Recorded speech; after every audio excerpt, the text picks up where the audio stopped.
सोचो तुम्हारा एक ऐसा दोस्त जो कि मर गया हो और उसका अंतिम संस्कार भी हो चुका हो, लेकिन फिर भी वो तुम्हारी आंखों के सामने चलता हुआ दिखाई दे और तुम्हें ही देखकर हंस रहा हो।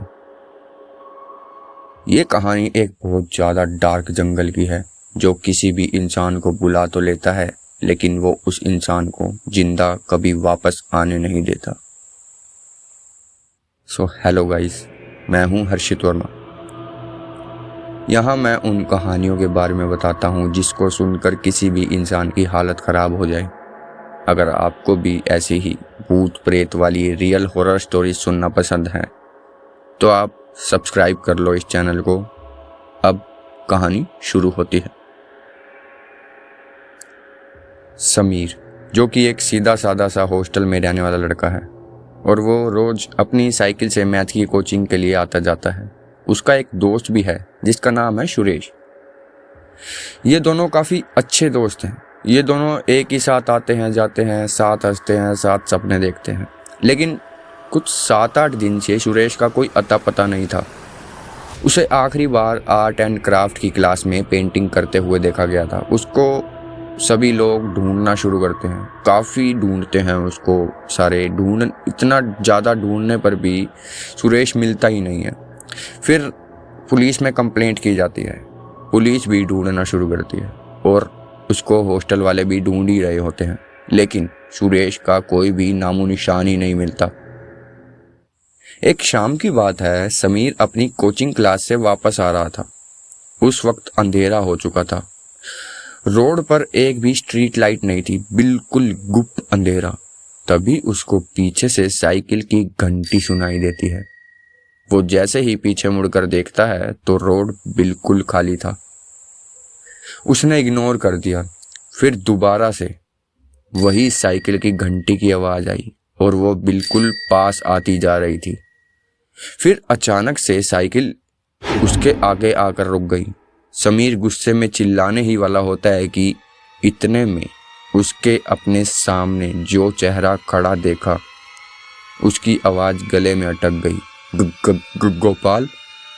तभी गोपाल ने कांपती हुई आवाज़ में बोला, समीर, मुझे पता है भाई कि सुरेश कहाँ है। उसने बताया, शाम को जब वो शहर से लौट ही रहा था, जंगल के पास से निकल रहा था, तभी जंगल से आवाज़ आई, हेल्प हेल्प मी। और ये आवाज़ पक्का सुरेश की ही थी। ये सुनकर समीर के पैरों तले ज़मीन खिसक गई। उन्होंने ये बात पुलिस को जाकर बताई, लेकिन उन्होंने मजाक में टाल दी, ये कहकर कि जंगल में जाकर सुरेश के साथ एक फ़ोटो लेकर आओ।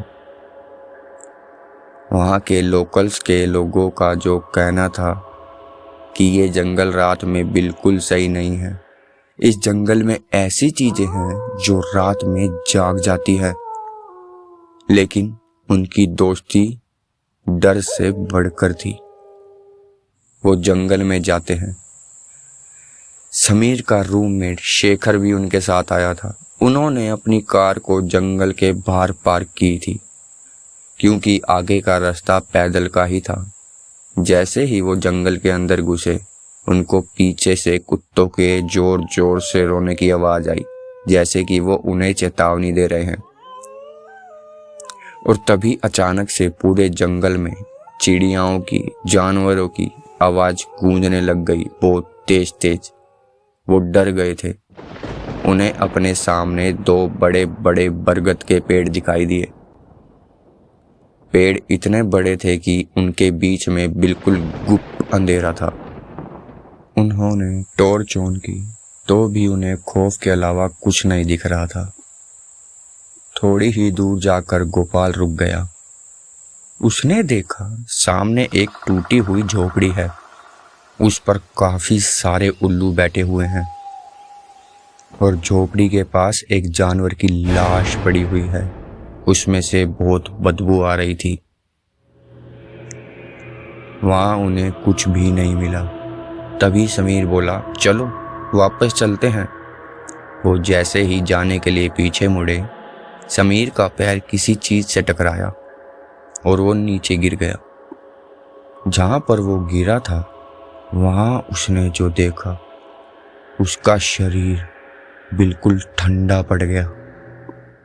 जमीन के अंदर से सुरेश का चेहरा निकला हुआ था।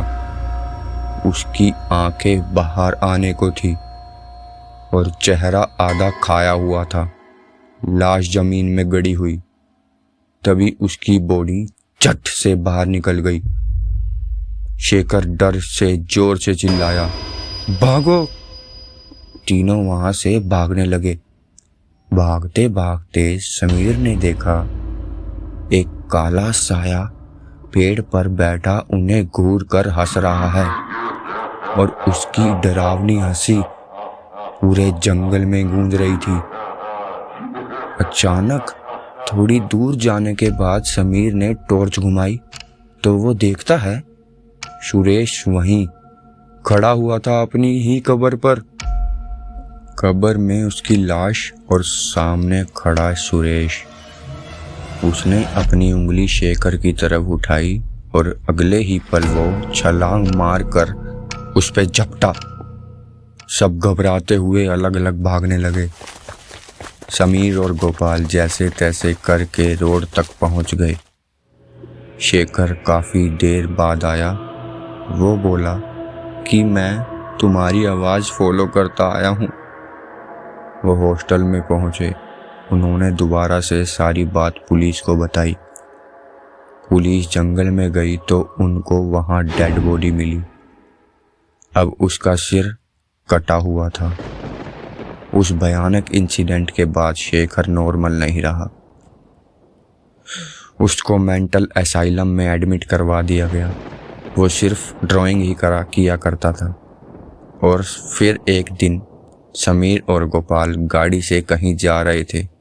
उन्होंने देखा उस गाड़ी के साथ भागता हुआ सिर कटा सुरेश दिख रहा है और देखते ही वो गाड़ी में घुस जाता है और उसमें एक आखिरी आवाज आई, मुझे माफ कर दो, शेखर मर चुका है। कहते हैं जंगल में सिर्फ जानवर ही नहीं रहते, उसमें काफ़ी गहरे राज भी छुपे होते हैं और कभी कभी वो राज किसी ना किसी को घर तक छोड़ने आ जाते हैं। सो ये था आज का इंसिडेंट गाइस। कैसा लगा बताना ज़रूर, और गाइस ज़रूर बताना क्योंकि मुझे मोटिवेशन मिलेगा और मैं ऐसी ही डरावनी कहानियाँ लाऊंगा आपके लिए। एंड आप किस जगह से देख रहे हो ये भी कमेंट में ज़रूर लिखना। Thanks for watching. Next video आने तक stay tuned with the Harshit. Her her Mahadev.